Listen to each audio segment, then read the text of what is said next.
걸 알아주셨으면 좋겠다. 세 번째로 이제 여배우 불륜설 김구성. 진짜 저희 집사람도 아니 뭔가 있으니까 그런지 이런 얘기를 해요.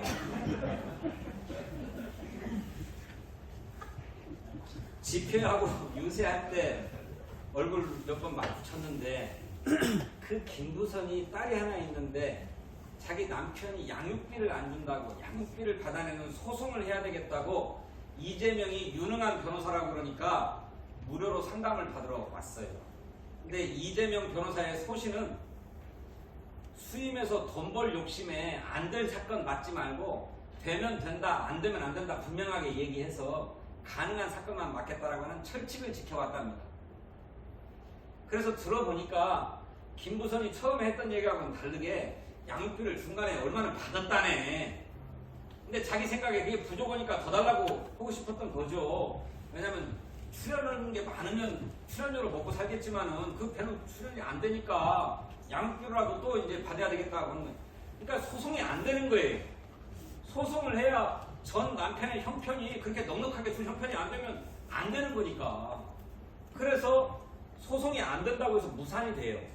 그러니까 김부선 입장에서 이게 서운한 거예요. 자식 조금 소송 좀 해주면 안 돼? 해가지고 거론을 하기 시작하는데 맨 처음에가 2010년 11월 달에 한겨레하고 인터뷰를 하면서 변호사 출신 정치인하고 내가 연애도 한번 했는데 그날 잤다 내가.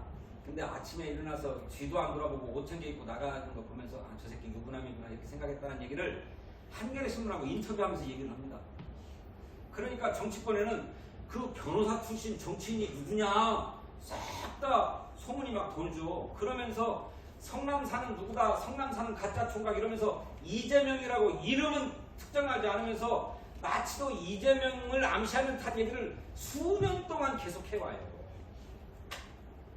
그런데 진성준이다라고 딱 찍어주면 왜 너 나한테 그 거짓말을 하냐고 확인을 하겠는데 진성준이라고 안 하고 강서 사는 그 정치인 이렇게만 얘기를 해놓으니까 소송도 못 걸고 내가 당신 얘기한 거 아니야. 왜냐면 그렇게 하면 그 사람 얘기한 거 아니다 이렇게 또 해명을 해요. 그런데 2016년 1월 27일 날 김부선이 마침내 그 이재명이라고 이름을 탁 박아서 얘기를 합니다. 그러니까 이재명이 너 가만 안 놔둔다 라고 소송하겠다고 압박을 하니까 며칠 후에 이재명 시장에게 정말로 미안하다.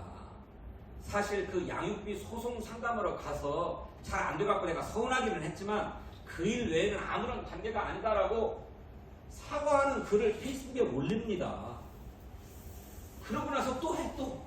그래갖고 결정적인 게 2018년 6월 10일 날 KBS 9시 뉴스가 방영을 하는데 이재명하고 바닷가에 가서 사진 찍고 낙지 먹고 바다 횟집에서 신용카드로 이재명이가 계산했다.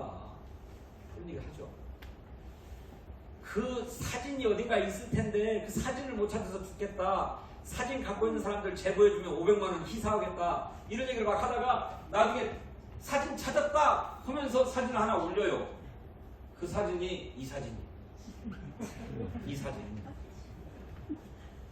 이게 루람인지 어딘지는 몰라도 여기 보면은 2007년 12월 12일 이렇게 돼 있는데 이 사진이 어디에 올라와 있는 사진이냐면 자기 팬카페에 올린 사진입니다. 김부선이. 이 사진을 누구랑 함께 가서 찍었냐면 자기 딸내미하고 자기 조카하고 함께 가서 찍은 사진이에요. 자기가 자기 팬카페에 올렸던 사진이에요. 이 사진을 올리면서 이게 이재명이 찍어준 사진이다 라는 식으로 얘기를 했다는 거죠. 근데 이미 한참 전에 2007년도 부분에 올라가 있었던 사진이었다는 겁니다. 그러고 조금 있다가 이게 이재명이 찍어준 사진이다라고 하는 것을 암시하기 위해서 이재명 비슷한 사람 사진을 딱 올려가지고 이게 이재명이다 그 사진 찍어준 사람이다라는 얘기는 안 하고 이걸 함께 나란히 실어요. 근데 이게 흰머리가 이렇게 나고 저쪽 오게 생겨가지고 이재명 비슷하게 생겼지 않습니까? 그런데 이게 누구냐면 경남 도민일보 김주환 기자입니다. 김주환 기자가 김부선 씨 당신 왜 내 사진을 함부로 거기다 썼냐 드러나 버렸어요. 증거라고 하는 것이 이렇게 무너졌습니다. 그리고 또 세 번째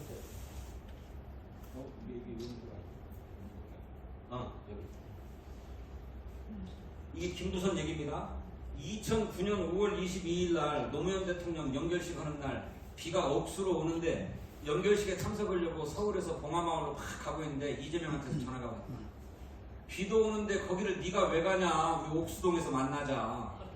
성북구 옥수동 그 김부선에 저 집이 있다는 곳 아닙니까? 그렇게 했다고 글을 써요. 그런데 사실관계를 확인해 보면 노무현 대통령이 돌아가신 날은 5월 23일이고 연결식이 있었던 것은 2009년 5월 29일이고 이 연결식도 봉화마을에서 있었던 게 아니라 여기서 있었죠. 광화문에서 있었지 않았습니까? 그러니까 말이 틀려요.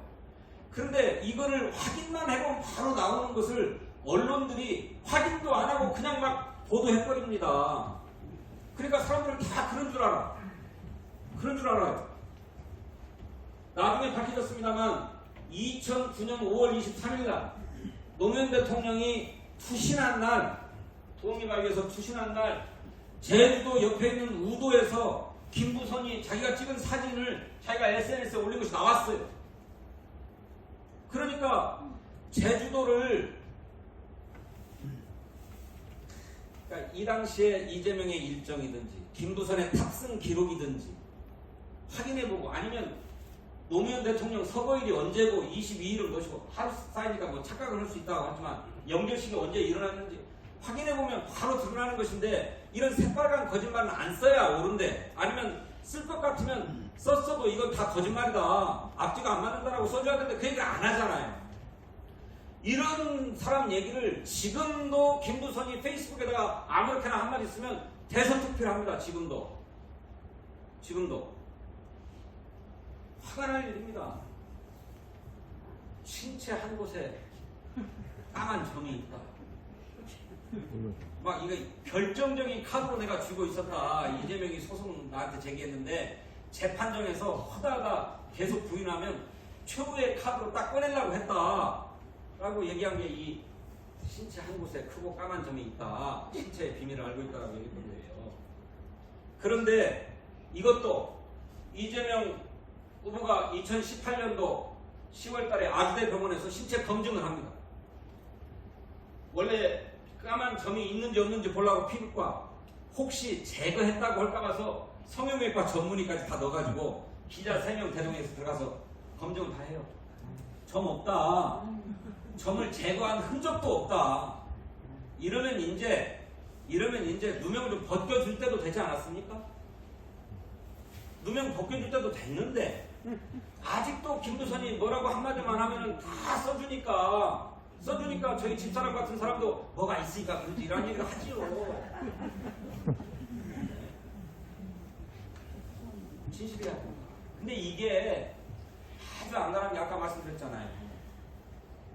기득권을 가지고 있는 세력들이 그 기득권에 도전하는 정치인들을 제거하기 위해서 처음에는 돈을 주겠다고 회유를 하고 그게 통하지 않으면 죽여버린다고 협박을 하고 그것도 통하지 않으면 차마 죽일 수는 없으니까 화렴치범을 만들죠. 화렴치범을. 저한테도 그런 일이 있었습니다. 어떤 여성이 성추행당했다고 저를 고소했죠. 얼마 전에 제가 이제 경찰로부터 다 조사 받아가지고 무혐의다 라고 하는 통보를 받았는데 저도 그렇게 얘기하는 사람이 있어요.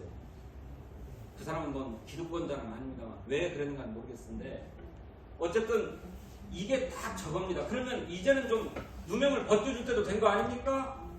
길권자들이 이걸 악착같이 물고 들어주고 있는 거죠. 악착같이 물고 들어주고 있는 거죠. 네? 이렇게 억울할 때가 어디 있습니까? 정말 화가 날